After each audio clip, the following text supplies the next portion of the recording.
Okay, let's be real for a sec.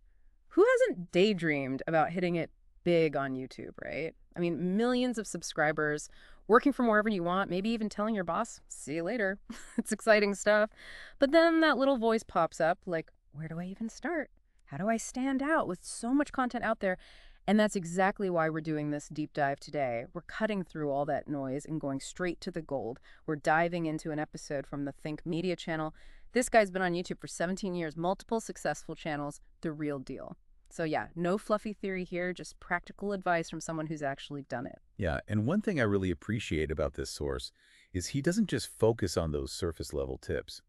He goes deeper, talking about those mindset shifts that are crucial if you want long-term success on YouTube. And he jumps right in with a dose of reality, doesn't he? He flat out says, your first videos will suck. He even calls it success. Right. And I love that because it highlights that starting is, it's not about being perfect, especially at the beginning. I think that's where a lot of people get tripped up. They're so worried about being judged. They won't even hit publish on that first video. It's like that classic analysis paralysis, isn't it? Totally. And the thing about YouTube, maybe more than any other platform, is that it's a learn by doing game. You just have to take action. Even if it's messy, it's better than overthinking everything. I like how this guy doesn't just talk the talk, he walks the walk. He even shares some stories about his own early videos being, well, let's just say, not exactly award-winning. It's funny, it's relatable, and it reminds you that everyone starts somewhere. It's all about giving yourself permission to be bad at first. Right. Especially in those early days when you're still figuring out your niche.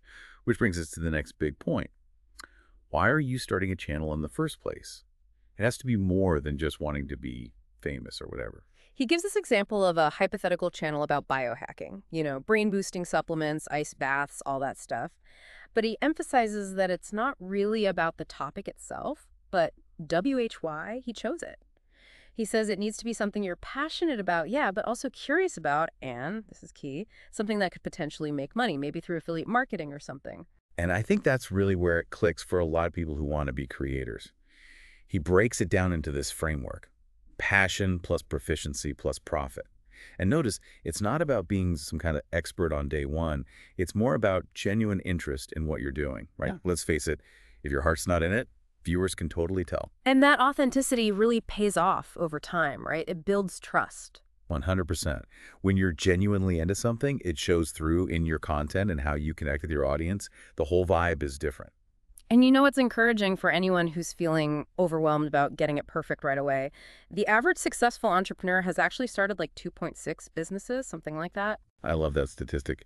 It reminds us that those so-called failures are actually just stepping stones. Yeah. It's all part of the process, figuring out what works for you and what resonates with your audience. It's about finding that sweet spot, isn't it? Where your interests and what people actually want to see, and let's be honest, will pay for, overlap. And sometimes that takes a little experimentation. You start with one idea, you adjust, you refine, and that's totally fine. Actually, it's expected. So we've covered finding your niche and, getting over that initial hump of just starting.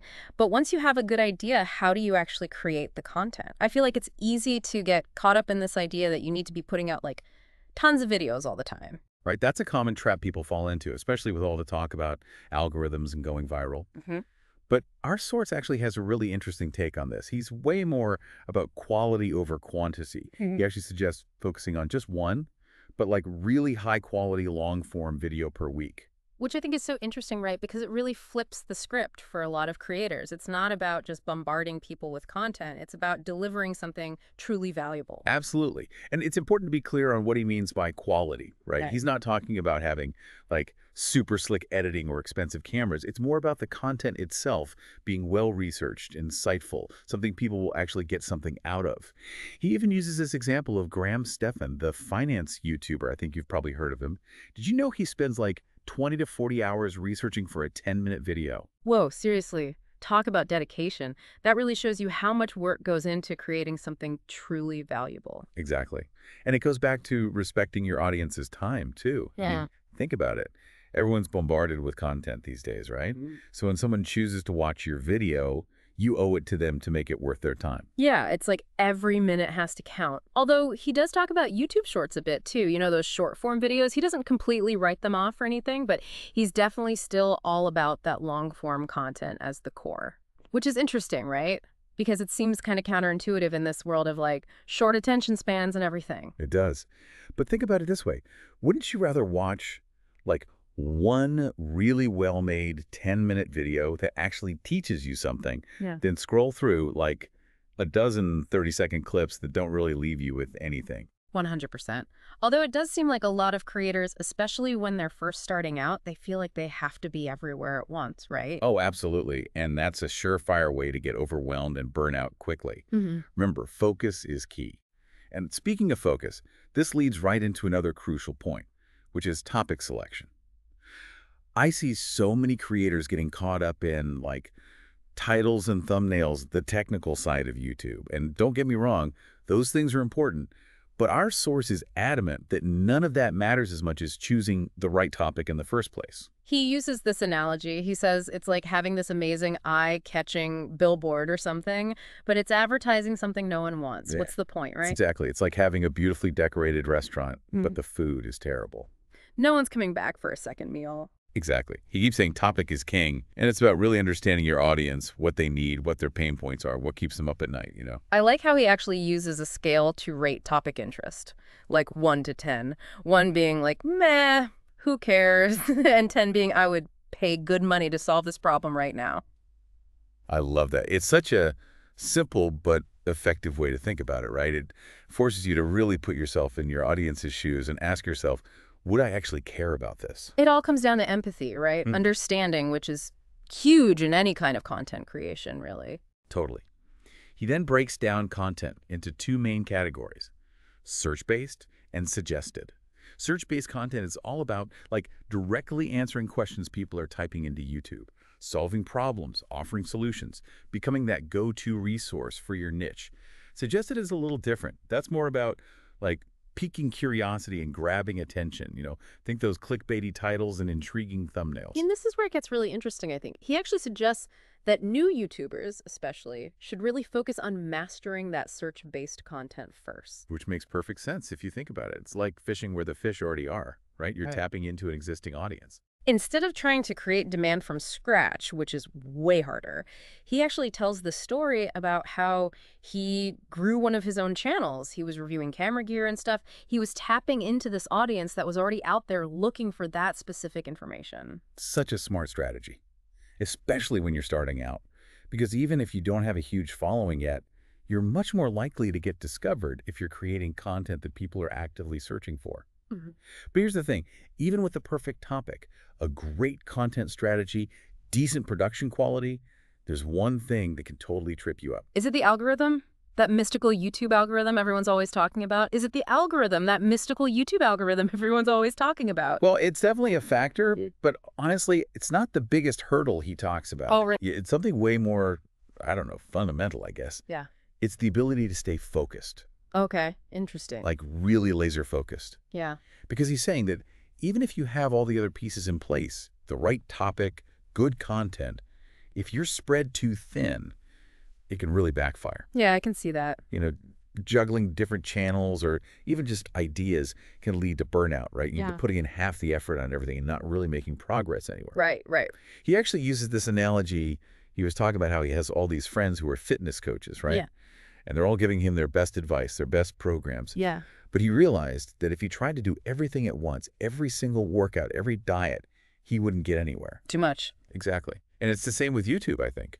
It's about recognizing that real progress takes focus. You can't be a master of everything overnight. Makes sense. And just like you wouldn't expect to get ripped just from like 1 week at the gym, building a successful YouTube channel, it takes time. Consistency. Yes. And consistent, focused effort. It's about being patient with the process, tuning out those distractions, not chasing every shiny new trend that pops up. Oh, definitely. That's so hard, though. It is. It's a constant battle, even for experienced creators. And that's actually where that statistic about entrepreneurs starting 2.6 businesses comes in, right? Yeah, I see what you mean. The ones who find success are often the ones who learn to focus their energy on the one opportunity, the one business that has the most potential. Mm-hmm. Even if it means like letting go of other good ideas. Because you can't do it all. Exactly. So it's not just about starting, it's about being strategic about what you choose to focus on and when. I like that. And he stresses that it's an ongoing process, too. It's tempting to, like, branch out too early, try to do too much too soon.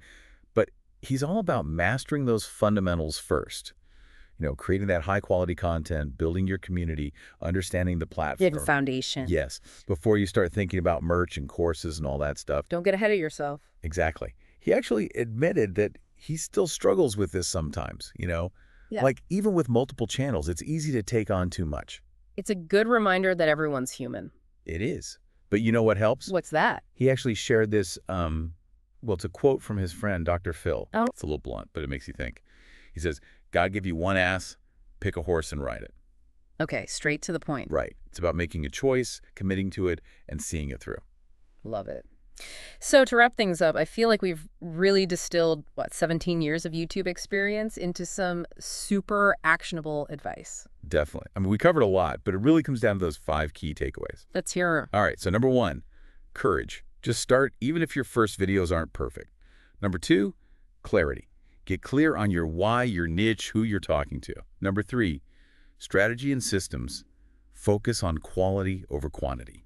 I love that. And it ties into number 4 so well. Topic selection. Find those topics that people are already searching for. Become that go-to expert. Yes.